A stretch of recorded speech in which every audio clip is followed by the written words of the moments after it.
Recently I've been starting out most of my videos, or ending most of my videos, with saying subscribe to my channel because you get information that you won't get anywhere else. And this is the video, this is a topic that I'm going to talk about that you pretty much won't get anywhere else.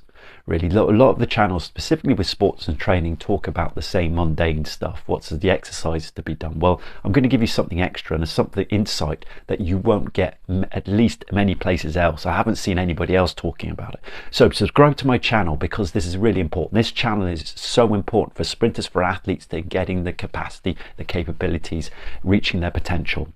But for now, I'm going to talk about training hard, and I've talked about it previously in the last video about training hard and its limitations. Okay, training hard is really, in the long term, it's short-term thinking. You will get progress, but at the end, in the long term, you will start to get slower times, speed plateaus, and you'll eventually get injuries.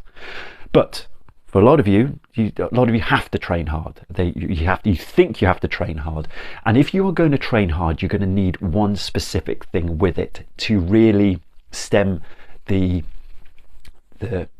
kind of, I don't know what the word is, but basically stem the kind of the damage that actual training hard does. And that one thing an athlete must have is, well, for want of a better word, confidence. Confidence in their ability to actually get the job done in athletics. Confidence in their ability to achieve what you want to achieve. You must have confidence. Now, why do I say that? Because a lot of athletes blend hard training with lack of confidence, and they don't do the work inside themselves to think, well, what's the limitation in the way I'm thinking that's causing stress to my life? And I talk about self-image in this video right up here, and self-image is crucial to how you achieve your potential in athletics. Self-image and how you perceive yourself in getting the job done is crucial.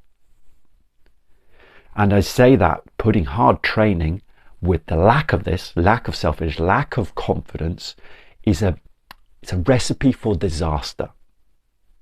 And the other thing as well is why hard training is a symbol, is actually an indication of lack of confidence in yourself as well. Because why do we train hard? We train hard because we think we must we must get this hunk of meat in shape first for us to reach our capacity as an athlete. We've got to train ourselves to capacity to really get this body in shape and to get the most potential out of it. And it's kind of primitive thinking. That's not the way the body works. This body and mind is not just a hunk of meat that you just have to train into kind of oblivion, as it were. So you're probably sick on the floor or you're lactic riddled. Okay, it's not. That's not the way performance happens. And it's not the way to bring about flow state. Flow state is the only way, to get relaxation, and it's the only way to reach capacity as an athlete. And you won't get it through hard training. And what you especially won't get is hard training.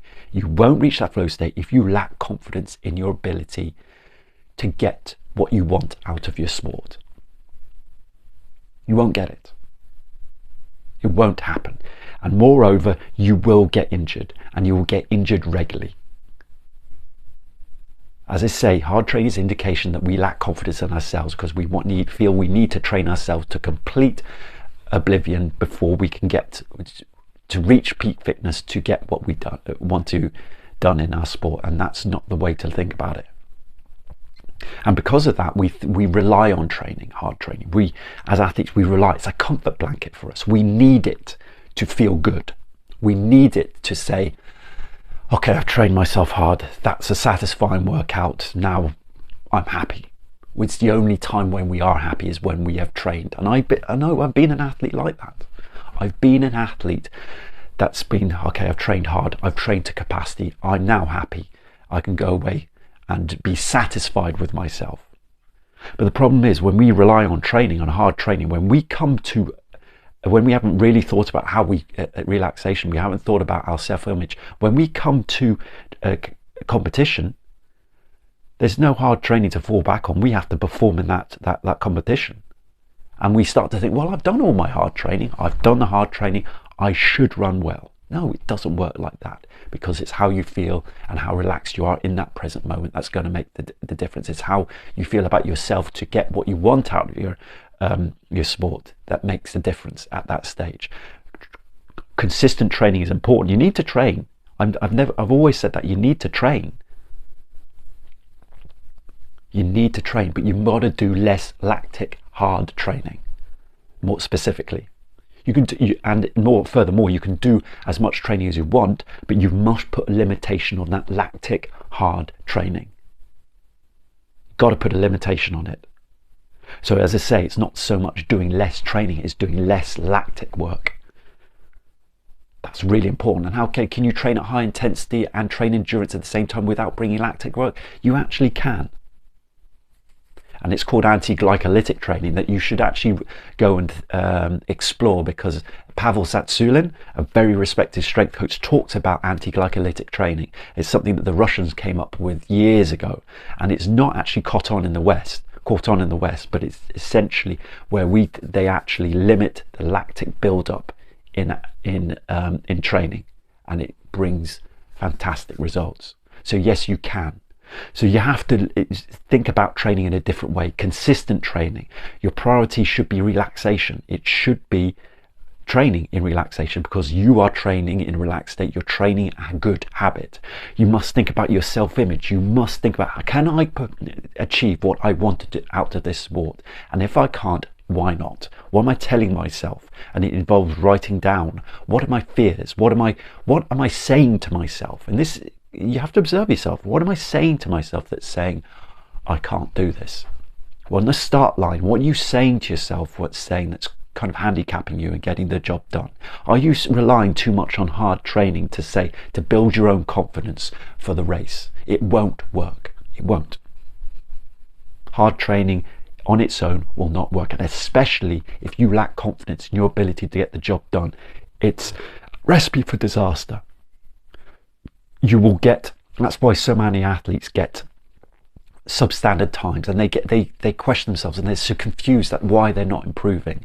It's the fact that they concentrated so much on hard training to build their confidence. It was a comfort blanket for them, that when it came to the pressurized situation of competition, they didn't start to realize, but they didn't perform to their levels, because they didn't concentrate on relaxation, that kind of flow state, that kind of confidence that you need to actually bring about those times, or that positioning, or those medals that you want. Most athletes don't have it, and they don't do the thinking to get it. So we've got to think about this. If you are going to do hard training, which again, you've got to limit that hard training, but if you are going to do hard training, you need robust self-confidence, robust self-image, that robust self-image that you can and will get the job done. You will achieve what you want to out in your sport without doubt, and you need to harness that. If you're going to put hard training, you need the confidence, because the confidence brings about that relaxation to put up with the hard training, to recover from the hard training. Relaxation builds that. More concentrated relaxation builds recovery, so you can recover from hard training quicker. But if you actually lack confidence, that's a big ball of stress, because you want to get to that point, you want to achieve in your actually a sport you want to achieve, but you inside yourself you're conflicted, and you're actually stressed because you worry about getting it done, and you worry about it, and you rely so much on hard training to get the job, to build your confidence. That's the chink in the armor. That's a major chink in the armor for athletes. A massive chink in the armor that they haven't thought about. So you have to think that hard training, if you're going to train hard, you must have that robust self-confidence, and that robust self-confidence is simply saying, knowing that you'll get what you want out of life. That's essentially what it is. Knowing, not kind of believing is knowing, and that brings that relaxation that you need. Don't rely on hard training to build your confidence. It doesn't work. Consistent training, yes. Hard training, hard lactic training, no. So hopefully this is a topic that I want to start a debate about. I want to bring this up, because it's not talked about in sport. It's not talked about, and I don't think a lot of people have thought about it, but it's something that really needs to be talked about more. And we've got to stop the stem of athletes getting disappointed and kind of lack of confidence and getting disillusioned with their times, because it's happening more time and time again, more and more often than not. Athletes are just giving up because they're not getting what they want out of their athletics. Well, this is it. Relaxation is it. And relaxation can only come about when you have robust confidence in getting what you want out of your sport. You got to think about, how do I feel at the start of a race? Am I know that there's only one outcome that's going to come out of this race, and that's me doing a PB or winning the race or getting what I want out of that race. That's the only outcome in my mind. And okay, that doesn't bring about the certainty. It might not happen, but it's more chance, majorly, your chance of that going up, rocket up higher, when you have that certainty in your mind that this is what's going to happen. You've got nerves coming in, you don't care. You say, so what to your nerves? This is, you're observing them, but you're turning it into energy, and you know, I'm going to smash it in this race. I'm going to get what I want out of this race. That's what you need. And you need to go into every training session thinking that as well. I'm going to get what I want out of the training session. I'm going to run with relaxation. So blend, if you're going to do hard training, which I really hope you actually limit, make sure you have that robust self-confidence in yourself to get what you want out of your sport. You have a target, which I'm going to talk about in the next video. You know what you want out of sport, and you know that you're going to get it. And you know you're going to get what you want out of that race you're about to run. So again, click to my channel, subscribe to my channel, click like, please share this amongst your colleagues, because this is rapidly very big information. This is the missing link in your performance that you won't get many places else. Okay, see you in the next video.